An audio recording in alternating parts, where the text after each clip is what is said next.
My question is about a skeptical thought, a recurring skeptical thought that I have, which is what if this all this experience of being is just something that imagined, and I'm not totally stuck in it. Okay. But it's really hard for me to completely let go of this Right. of this thought. Well, Yes. Filippo, something that is imagined, one, it must have a form, and two, it must appear in something. Just imagine now a pink elephant. You can imagine a pink elephant, yeah? Yes. One, it has a form. It has a shape, a size, a color, and so on.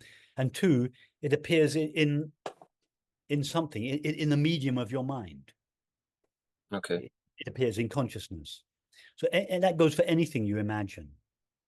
It must have a form and it must appear in something. And now, the medium in which the pink elephant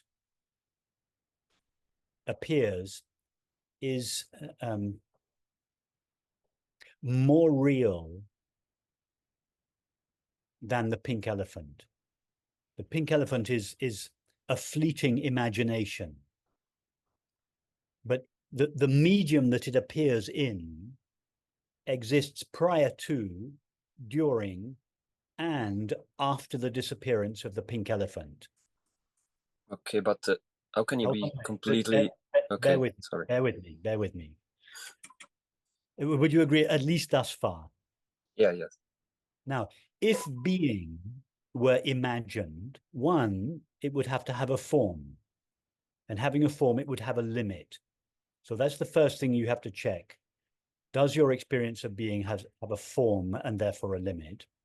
And if it is something that you imagine, it must arise in some kind of medium that precedes being. Now, is there any such medium in your experience that precedes being, in which the experience of being might arise, exist briefly, and into which it vanishes? No, there is just being.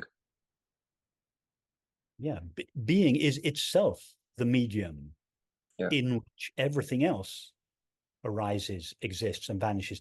In other words, everything else is imagination. But there must be one thing which is not a thing, in which all things possible to imagine arise. That there must be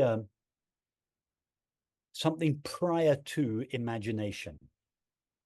And whatever that is, it must be.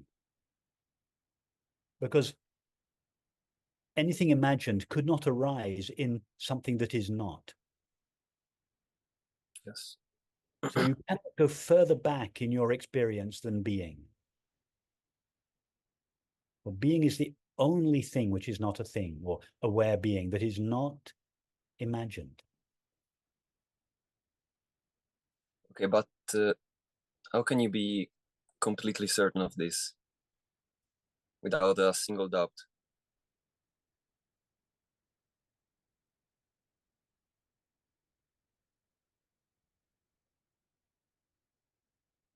Do you doubt, Filippo, that the world is a world as it appears to us? No. I do. Oh, don't you? Oh, okay. Okay. Yeah. You don't doubt the world? No. Okay. Yes.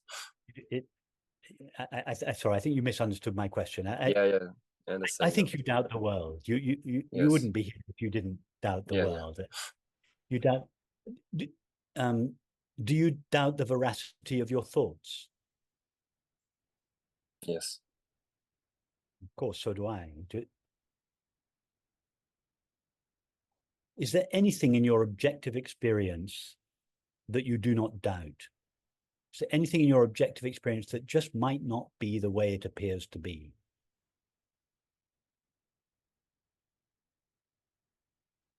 No, it's No, I agree. Same with me. Same with me. I cannot be absolutely certain about anything yeah, objective. exactly. So is there anything in your experience that you are absolutely certain of? Given you've already agreed that everything objective, thoughts, images, feelings, sensations, all of these are subject to doubt. You're absolutely right. Me too. Yes. Is there anything you are absolutely certain of? Let me ask you the question in a different way. Are you certain that you are? Are you certain that I put it in Yes. your own? You're certain that I am. Whatever you are, do you doubt your own being? No. Imagine that the Buddha, a panel of great sages, were to join us. The Buddha, choose your panel Okay. of sages. Imagine if they were all to join us on this webinar, and they would say to you, Filippo, you know what? The highest truth, you are not. What would you say to them? That I am. You'd disagree. You'd say, sorry, guys, you got it wrong. You are so certain. You are so certain of being that that certainty would override the greatest sages of humanity. Were they to tell you otherwise, of course they wouldn't. They'd all be Yeah. they'd all be affirming your being. But you can see what I'm trying to say. I'm trying to show you that I'm trying to help you. I don't want to answer your question and just say yes, being is certain. That's not going to help you. I want to try to give you the tools to come to your own conclusion, to both explore your own experience and come to your own conclusion that being is the only certainty. But I'm telling you now, I don't want to tell you. I want you to know that, so you're so sure of it. And actually, I think you are already sure of it. Yeah. But I your can see mind, that. you have a very bright mind that has been conditioned, as have all of our minds, to object to what we're suggesting here. So your mind is raising all kinds of objections, which is very good. And it's right that you meet each of these objections, not with more reason, but with experience, with the evidence of your experience. Only that will put an end to the doubts and the objections that your mind raises. So you're doing exactly the right thing. Questioning, pushing, testing, verifying for yourself. Keep going. Okay. Thank you very much. That was really helpful. Thank you, Felipe. Thank you. Bye-bye. Bye-bye.